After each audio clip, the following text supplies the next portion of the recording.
Hey guys, today I want to take a look at Ratchet Gladiator on the PlayStation 2.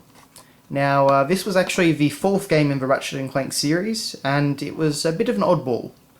Well, in a few ways actually.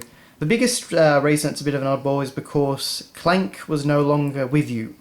You just played as Ratchet, but you were backed up by these two kind of sentry bots that flew around. Additionally, the game kind of took a bit of a darker tone in some ways than the previous games. It wasn't nearly as fun or lighthearted or anything like that. Although it was still very much Ratchet & Clank. We're not talking like a jump between Jak and Daxter and Jak 2 here. Personally, I didn't like it a huge amount. I kind of felt like basically the entire game just focused a lot on combat, and the combat got very, very stale after a while, in my opinion, even with all the new gadgets.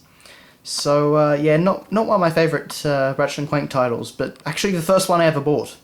So, there you go. So, naturally, with the Seen It's Cheaper sticker, I got this back in the day from EB Games. I have no idea what I would have paid for it. Of course, as you can see over here, we have Net Play up here.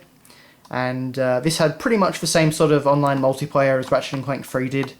I don't remember it being a huge improvement, but I do remember actually using my PS2 online adapter to play this game online for a little bit.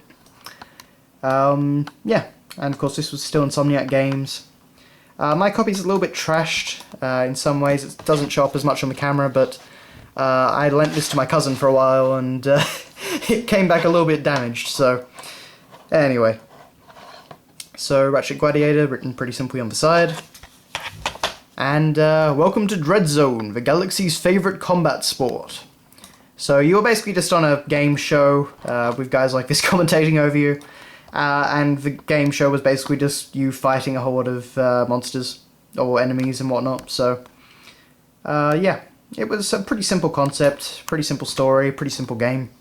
Just yeah, not one of Ratchet & Clank's best, particularly after Ratchet & Clank 3. I really loved that game. So anyway, over here we have just the same, shot from the front cover, but just kind of widened a bit. Ratchet has been moved over there. I always found this shot of Ratchet to look a little bit weird, kind of like his head has been stuck and pasted on over someone else's. It just looks a bit disproportionate or something to me. But anyway, moving on, we do actually have some good news from Ratchet & Clank 3, and that is we have a full colour manual again. So, I don't know if Ratchet & Clank 2 had a full-colour manual, but I know that Ratchet & Clank 1 did.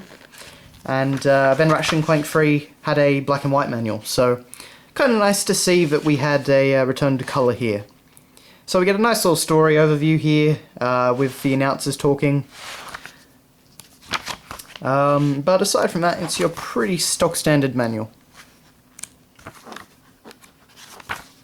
You could give orders and all that to your combat bots that helped you out.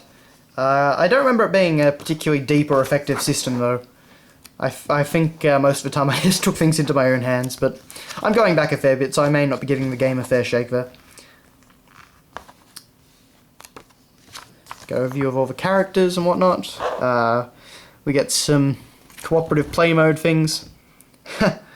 So, yes, Clank gets some battle-ready battle armor for the, multiplayer mode.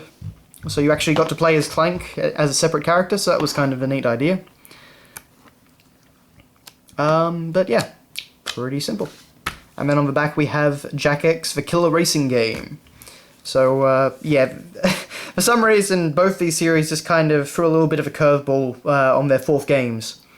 And so Jak and Daxter had a racing game, and this had a kind of more combat-focused game. So, yeah.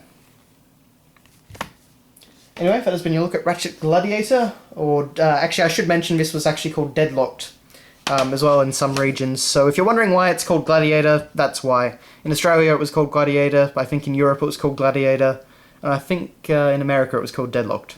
But don't quote me on that.